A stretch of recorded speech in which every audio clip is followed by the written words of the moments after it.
Hello guys, ito yung mga artista dito sa Saudi Arabia. This is Miss June and our Muslim vlogger kasi hindi pwedeng vlog. And this is Miss Fendi. Charot. Saan galing yung Fendi mo, ma'am? How much that one, ma'am? Mashallah.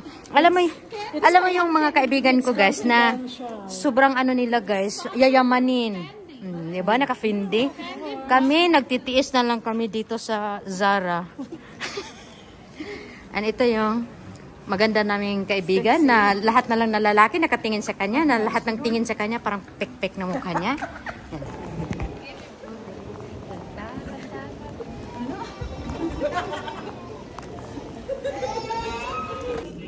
Hello guys, so ayan guys. Nandito naman kami sa hospital. Actually, kanina pa kami dito kasi nagpapacheck up ang lahat ng mga tao ngayon dahil lahat nagkakasakit. Charot. Actually guys, bumisita ako sa ENT. Ayan guys, nag-inquire ako regarding rhinoplasty. You know, this is my dream long time ago na magpapaayos ng ilong ko. Then ayun na nga guys, sobrang mahal. It will cost 20,000 SAR. So, equivalent sa atin like almost 300 or more. 300,000 more. Almost 4 like that. So, yun, nag-advise sa akin si doktor na hindi gawin dito kung kailan. Kung gustong gusto ko talaga, hindi siya dito. So, meron siyang kakilala na doktor na sa Pinas na kasama nila before sa kanilang internship siguro, like that. So, kinukontak niya yung doktor sa Philippines at sabi niya, i-recommend niya ako doon kasi mas mura-mura doon. So, ayun guys. So, ayun, kasi in-expect ko kasi guys, kung magawa ko kasi siya this month or next month, so diba, parang mas okay na siya para pag mag-transfer ako ng trabaho, so ayos ng buhay ko. Charot! Sayang guys. So ito yung mga kasama ko guys, ayan, nagpapakonsulta din sila sa mga sarili nila. Kasi lahat kaming mga tao dito guys, marami na naramdaman. Ito siguro kasi yung mga kapag may edad na, may edad na, pasensya na, magsuri ka nga sa sarili mo. Lumaki yung mata ng isa guys. May edad ka na. Guys, time check now. It's 5:20 in the afternoon. We're still here in the hospital. Waiting sa doktor ng kasama namin kasi inuuna kasi yung mga mas nakakabata sa amin. Charot. Yung mga bata inuuna nila. Yung mga girls guys inuuna na. So we're waiting here. Kasi of course, we're Filipino, mahaba naman yung pasensya nila namin. Charot. So, after this, what's the plan after here? Again? Yes. Saan? Kain naman tayo. Nakugutom na ako. Hindi ba tayo kumain ng normal na kain? Kumain na kami ng normal. Anong normal na pansit? Pansit. Diba? Kumain kami ng pansit at, what's that? Paruta. Ay, sana all. Binigyan kita kaya ng pansit at paruta. Ha? Uy, parang ang payat ng mukha ko. Gumaganda na yata ako eh. Ilong na lang talaga kulang. So yan guys. Kasi kanina guys, I'm planning na kung mura lang yung rhinoplasty nila.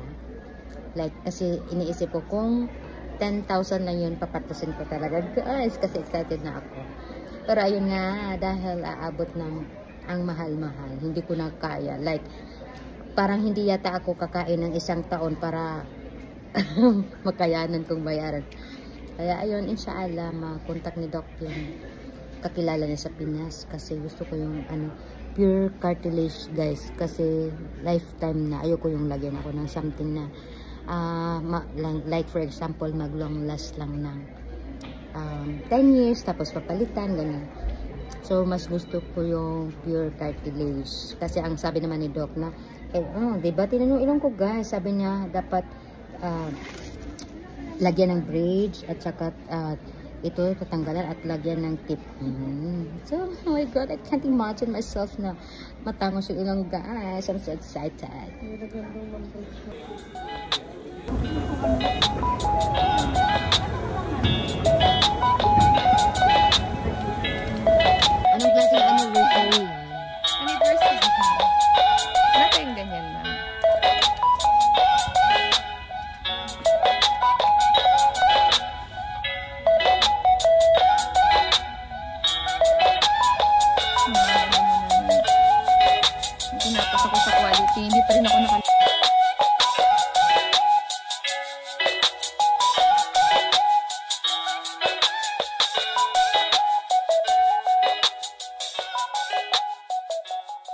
Hello guys, so ayan na nga guys, nasa bahay na tayo guys. So ayan. So 6:20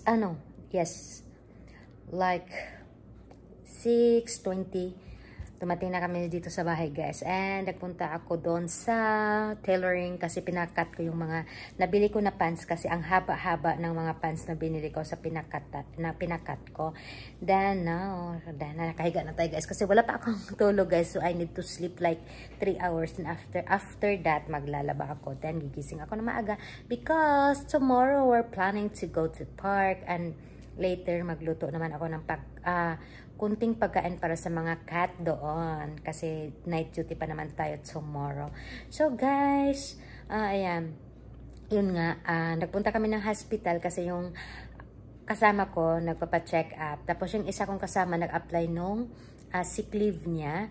Din andun nga nagpapa-check up na lang din ako kasi I have yung parang palaging barado yung dito mo, parang palaging may pagkain na lalabas, parang ganun, at saka may clogged nose ako. Then ayun, tinitingnan naman ni Doc and it's clear. Then yun nga sabi niya na kung nag-aano ba ako nang nagre-reflux, and I said yes. So yun ang cause nun, so binigyan niya akong gamot. So sabi niya magamot ako for 1 month, and kung hindi daw mag-subside, so that's the time that I have to visit the gastro. Then, aside from that guys, nag-inquire din ako if how much yung rhinoplasty. Kasi yun nga guys, tingnan natin yung ilong natin. Kasi I have plan for rhinoplasty. Then, too expensive, I cannot afford it. So, ayun na. Sabi ko, okay. So, sabi ni Doc, don't you worry, I will refer you to my friend na doctor na sa Philippines na nag-rhinoplasty. So, ayan. Thank you and good night.